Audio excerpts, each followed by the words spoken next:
So hello, my name is Candelle and I am the Product Design Manager at IronX Software. And today I'm going to talk to you about how to become a leadership athlete. So the leadership development industry is estimated to be around $357 billion globally. That's a massive amount. Yet despite this massive investment into leadership development, it's widely acknowledged today that we're experiencing a little bit of a leadership deficit. I mean, how many of us in the room at some point in our career have had a less than average boss?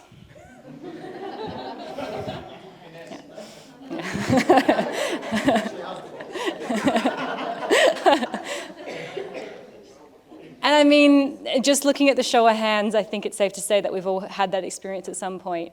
And unfortunately, it seems that actually having a really good boss seems to be the exception, not the rule. How is it then that with all this investment in leadership development, that we're still getting outcomes that nobody wants?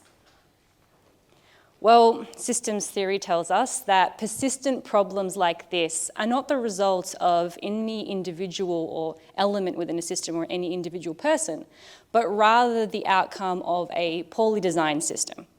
So if we think about in the context of leadership development, simply swapping out this leader for that leader or adding in this new leadership program for that one is unlikely to address the systemic factors that are perpetuating the leadership performance that we have today. And so as a leader in design and someone who's also starting to create opportunities for other leaders in design, I was really interested in exploring this topic a little bit further. Fortunately, I had the opportunity to through a small research project that I did through RMIT.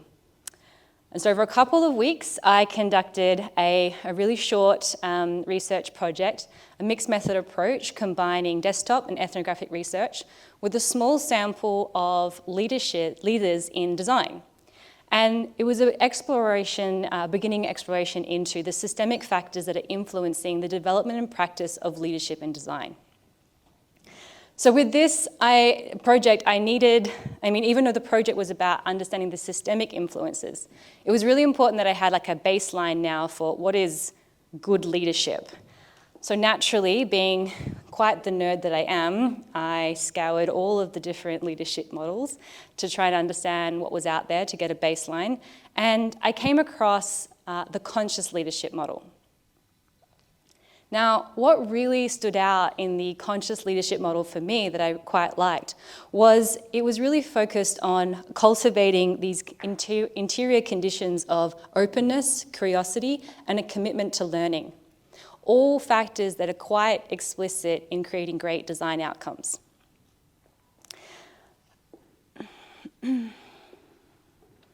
So, what is actually conscious leadership then as a model?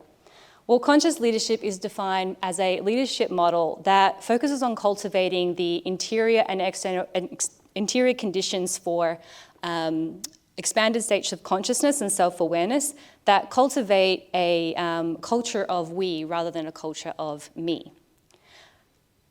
And the model itself is actually characterized by these 15 behaviors that really cultivate the interior conditions needed for meeting the leadership challenges of our day. Now, if you just take a quick look at some of these commitments, and these are commitments that leaders commit to holding themselves in their day-to-day life, and by looking at some of the statements, it's pretty easy to see how holding these consistently would really create the conditions for openness, curiosity, well-being, that are all really important for creativity, innovation, and great design. So we just take a couple of them, like things like taking radical responsibility for every single situation that you find yourself in, or being really open and curious in your life to understand what at any given moment is this moment really trying to teach me. I had quite a moment just earlier when my laptop died with my presentation on it for today. And I reflected on that experience and I realized that it was the universe's way of telling me to get with the program and save things on the cloud. But yes, I think it's really easy to see when you'll have a look at these statements and start to interrogate them, which I did do. If we were to hold these commitments consistently, it would really create really great conditions, not only to be a great leader, but for all of us to be great at design as well. So, I mean, how hard can it really be? It's 15 commitments, right? Yeah, I mean, if it's just as simple as holding these 15 commitments, why aren't we all conscious leaders right now? Well, one of the things I really loved about this model was it had a really clear recognition that actually leadership is not this checklist or this status, this particular level that all of a sudden you unlock and then you're a conscious leader. It actually acknowledged that it's a practice, a daily practice, something that you do maybe for the rest of your life. And so with that, it also acknowledges that you're unlikely to hold these commitments all the time. In fact, our brains are hardwired to look for risk and to look for problems to keep ourselves safe. So if we can acknowledge this and we understand that it's unlikely that we're going to keep these commitments all the time, then what's the goal of conscious leadership? Well, actually, it's about developing the self-awareness and consciousness to be able to recognize when you're not holding these commitments and then being able to adjust accordingly. Which for me, I think really resonates. It's a lot softer and a lot gentler to hold that idea of leadership for yourself. So, what does then impact our ability to hold these commitments consistently? Well, for the research, I decided to translate the 15 commitments into these 17 statements of behavior. It was really important that the participants who took part in my research didn't need to have any awareness of the conscious leadership model. So translating these statements into really simple, easy to understand statements was a really important part of the process.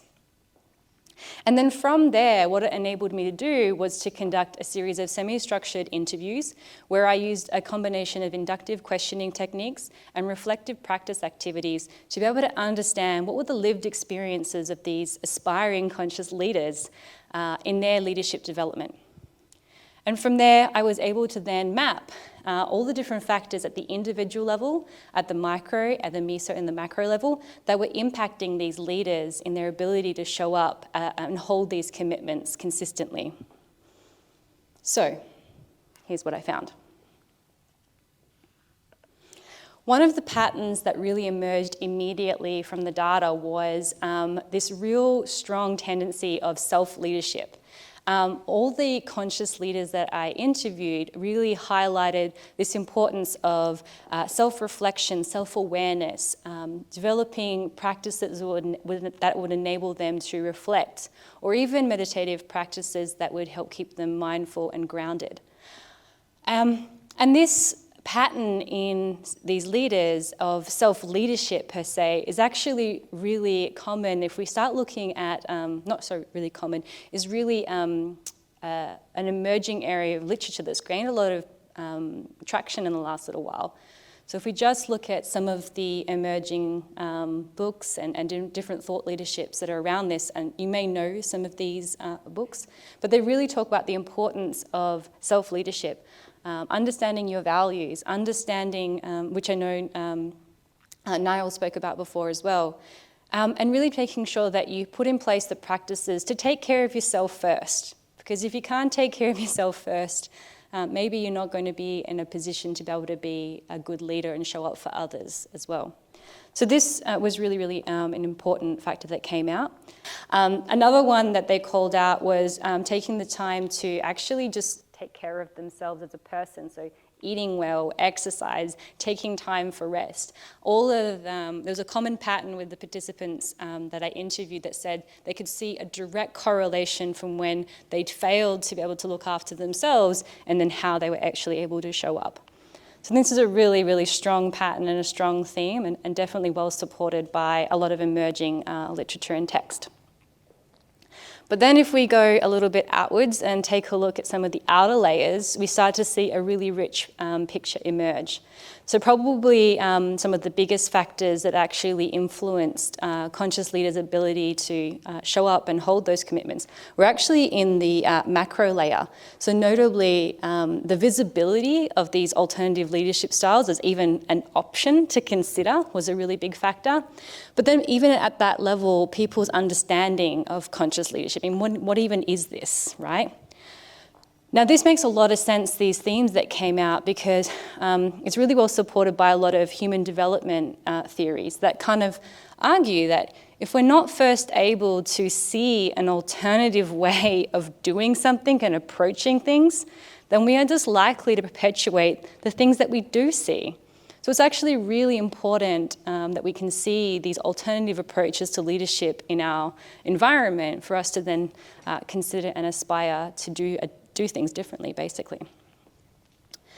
If we then go further into the meso layer, what was really interesting from the data was how all of the participants called out these relevant structures, so feedback structures, how mediation structures, how conflict might have been resolved. And this, just to be clear, is particularly in an organizational context, but it doesn't have to be limited to that, it could be within your community.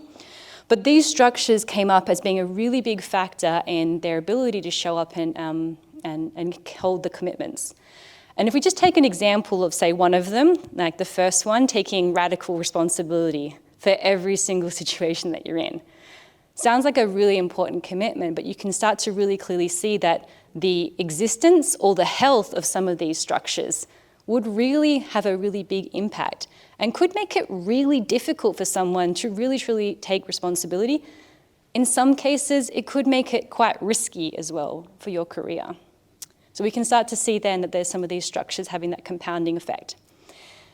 And then at that micro layer, you can start to see some other emerging themes around organizational safety, the kind of support systems you have in your immediate networks. And this one was really interesting, like the emotional stability of the people immediately around you, huge factor.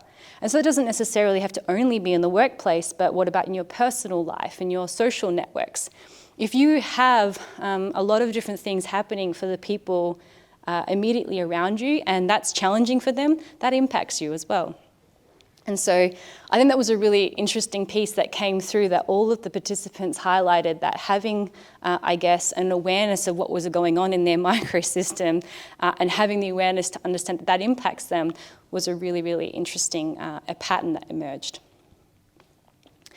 And I think actually if we take a step back and then we look at this holistically, what we start to see is that whilst there's these individual factors that might have an influence on us, we can start to also see some really intricate relationships between the layers and how they might actually impact us in a particular situation. And perhaps the easiest way to articulate that is through an example.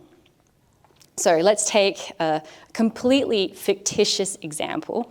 Let's say that you are faced with a challenge at work. And the challenge is one of your peers has made a decision. And this decision is really going to impact you and your team in not great ways. And you actually really can't understand why they made this decision, because you actually spoke to them prior, gave them some input, and let them know that this was going to impact you and your team. And yet they still made that decision. And so your response in that given situation might be one of frustration or anger.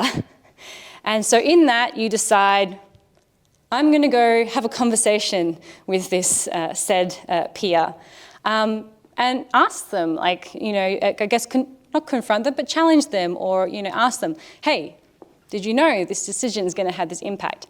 Now, unfortunately, the conversation doesn't quite go the way you had intended, and neither of you end up with an outcome that you particularly enjoy.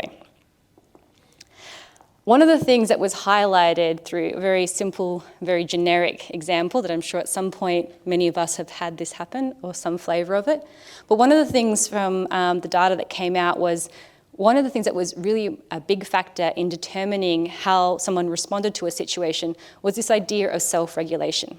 So the capacity to, in a given moment, pause ask yourself, what am I feeling right now? From where is my energy coming from? And what do I really want in this situation? And then being able to manage your emotions in a way that then can allow you to pause and have greater discernment about your next steps and your next actions so that you can get a better outcome. And so participants highlighted different stories or examples of how their capacity to self-regulate was a key determinant in whether or not they were successful in being able to respond to a challenging situation and get the outcome that they wanted. So what were some of the factors then that influenced someone's ability to self-regulate? Well, one factor that really came out strong through the data was self-awareness. How aware someone is about who they are and how they show up in the world and how they influence the systems and the people around them. A factor closely related to self-awareness was this capacity for self-reflection. So the more that participants could take the time to self-reflect through different activities, the more likely they were to increase their self-awareness, and that had a ripple-on effect to their ability to self-regulate. And so if we go out further still, we can start to see, well, what impacts our ability to self-reflect? The biggest thing that came up was actually just having the time, the environment, the space to actually do the journaling exercise, to ask yourself that question, to go see a counsellor or have a coffee with a friend. So having that space was a really key factor. Now, what influenced whether or not someone was going to have space in their life to self-reflect?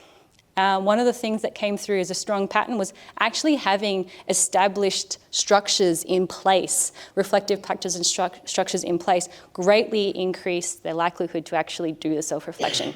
So this could be an individual regular journal activity that you might do. Maybe you see a counsellor on a regular basis or a therapist, or even just having those team structures, like if you work in tech, having a retro, a 3 in a box, any one of those rituals or examples where you actually have a moment to kind of step out and do self-reflection. Going out further still, one of the factors that really showed up as being really meaningful at the macro layer was actually having visibility of alternative ways of dealing with conflict. That actually seeing leaders or seeing other people approach conflict or approach challenging situations and putting reflection and self-regulation activities at the forefront as a key factor in determining how they show up as a leader. And there's many other examples, but if we take another one just on this particular scenario alone, mindfulness came up again and again. And we know there's a lot of research that says that if we practice some sort of mindfulness activity, and I don't want to be prescriptive as to what they are, there's many out there, but our capacity to take time and for a mindfulness practice is a great impact for self-awareness and self-regulation. And if we start to go down the line, we start to see similar patterns from having the space to actually take time out of your day, to be mindful, to go and meditate, to go and take your shoes off and put your feet on the grass and ground yourself, all the way through to the social norms of spirituality in that community, in your community. So for me, when I was able to really nerd out clearly on the data and have a look at some of these patterns, it was really interesting to see that there's an intricate relationship between the layers. And it's so easy to see now how all of these different layers at any given moment can compound to influence your behavior at any given time. So in addition to identifying some of these structures that influence, or let's say some of these factors that influence our ability to show up as conscious leaders, we are able to start to see some relationships. And one of the things that it starts to call out is, well, if we're so influenced by our external conditions, what does this mean for leadership development? And how might we not only look at the internal work of what we need to do as a leader, but start to look at how we might influence the systems and structures around ourselves so that we can better show up as the leader that we want to be. And so probably the most striking and amazing pattern that I did see with the data was that all of the the majority of aspiring conscious leaders that I interviewed already do this. And so all the items in orange were all the elements that participants called out as saying that they made a deliberate or intentful focus on actually influencing some of these factors so as to increase their own capacity to be able to show up as a conscious leader. And so we just take a couple of examples at the, say, the reflective practice structures at the meso level. They could definitely see how that was so important for them to be able to do regularly that they actually put in place these structures of reflective practice within their teams. Not only increasing the capacity for their teams to be able to do the self-reflection that they needed, but then their own capacity, creating a positive reinforcing feedback loop. At the individual level, they were vigilant in making sure they took care of themselves and actually being a champion for well-being, to not only give themselves permission to be able to walk out of the office and take 5 minutes when they need to, but also to give that permission to their teams. And in doing that, their teams and them, even themselves, better able to then support each other, which we know is another factor that can really help us to show up in a better way. And so it was really creating this very positive, reinforcing feedback loop that was really interesting to see. And then I guess at the macro layer, some of those really important factors like visibility, making sure that they are champions within their organization in the capacity that they have to really, put these topics on the table as being really, really important. And to, as they all recognize in their own experience, having been exposed to a leader that showed them a different way of leading was a catalyst. They also want to make sure that they can keep that cycle going and perhaps be that inspiration for someone else.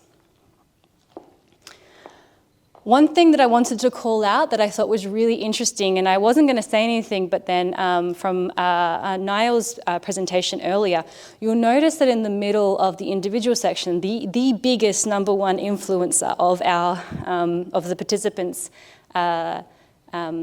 behaviours around conscious leadership was actually values. And it was interesting that that didn't come up as one of the ones that the participants actively worked on. And it's something that I thought was really interesting because it's a very new area, I think. Leadership and values, there's been conversations around that, but not so much in the context of leadership in design. And actually just recently, I was very fortunate to take part in a really great new program that's come out called This Human. And it's all about understanding your values and how they influence you as a designer. But I'd never come across anything like that before, so I thought it was a really interesting opportunity for us to put that on the map. If we know that our values influence our behaviour so much, wouldn't it be great to just understand them a little bit better? Yeah. So I was really inspired to go back to that work and to also understand it a little bit more. So, what does this all mean then, right? I think for me, the biggest learning I had from this was that whilst it's really important for us to acknowledge there is immense work, immense inner work that's needed to be done to be a great leader, that we can't separate ourselves from the systems that we are part of. And if we acknowledge that that's the case, then we might do well to consider how we might optimize our environments to help us practice the self-leadership needed in order to be a great leader. Now, I wish someone had told me this really a lot earlier in my career, because sometimes when I would look at the kind of leader I wanted to be, and then I would be faced with different situations, and it was almost like slow motion where I could see myself doing something and I was going, why am I doing this right now? That's not the kind of leader I want to be. And I think just that recognition to understand now that it wasn't because I'm a bad person per se, I was doing the best with the tools that I had at the time. But if we know that the systems can influence us, then with considering our own leadership journeys, we can start to then think, well, how do I not only do the inner work, but how do I influence the systems around me to just make it easier for myself to do the things that I want to do. And here are just a couple of examples that I think come from the data and a lot of different areas of literature. So, meditation practice, that's for me something that I do, but it could be, there's many other different mindfulness practices. And I always put meditation as this thing I did on the side because I wanted to, it had many other benefits for myself. I never attributed it to doing it because I wanted to be a good leader. But the research is out. We know that it influences us. So now I no longer think about my meditation process as something that I do on the side. It is training. It is my training that I do to be a leadership athlete. And therefore, I can do it in the middle of the day when I need to do it. Because training to be an athlete isn't just something that people do on the weekends. That's a full-time job, right? So for me, I've started to reframe my meditation practice and started to think about that as something that I do for my leadership training. Reflective journaling.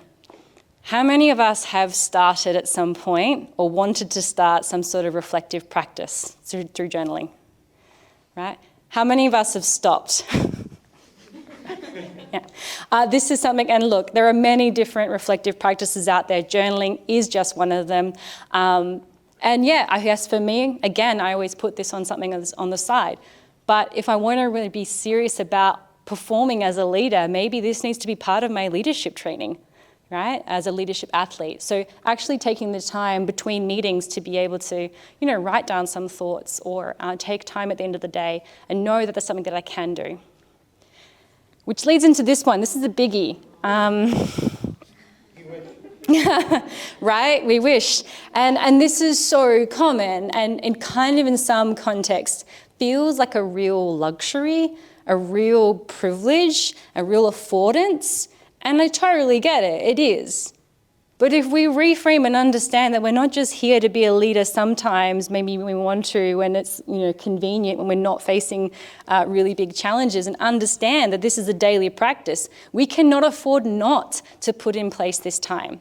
And this is something that I've got a couple of my staff in the room and colleagues, please keep me accountable to this, because I myself can be notorious for back-to-back meetings, which are not productive, really, for us to be able to show up in the way that we want to.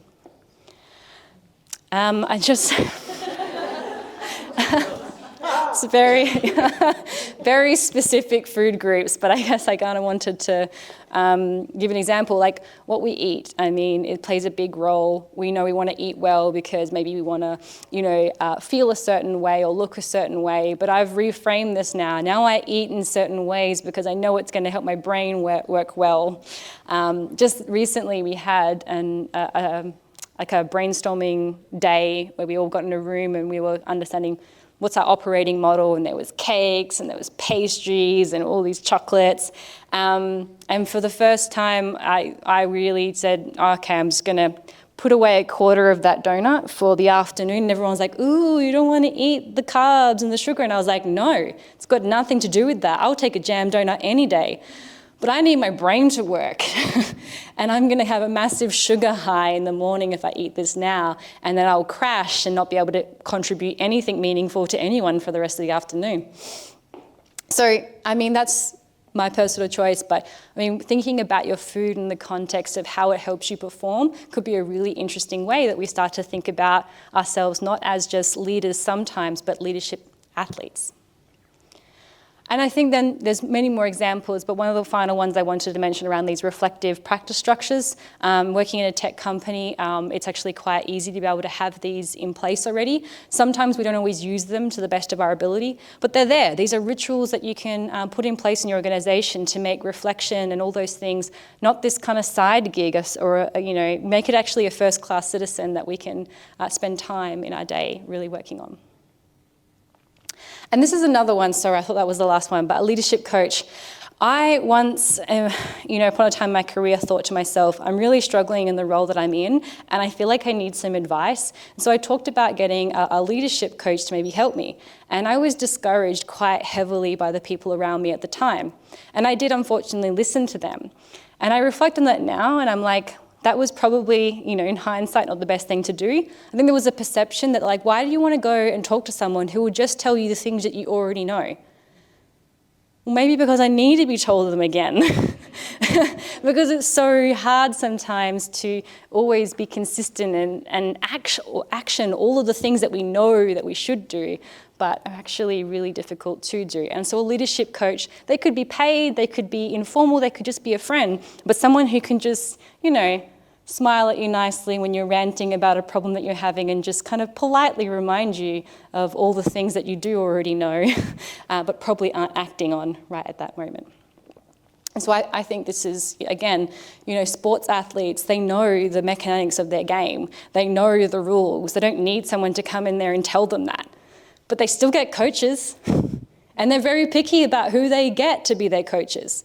So this really, for me, started to get me thinking, like, who are my leadership coaches? I want more than one. And how do I connect with them on a regular basis so they can remind me when I'm not holding those 15 commitments. And so I think the final point that I'd like to leave with today is that if we're really serious about turning the tide on this leadership deficit that we have today, then we really need to go beyond the individual conditions of particular individuals and start to consider the systems that our leaders are part of, both as leaders and as they're developing as leaders, in order for them to have the best chance of being able to perform well as leaders in the modern day. Thank you.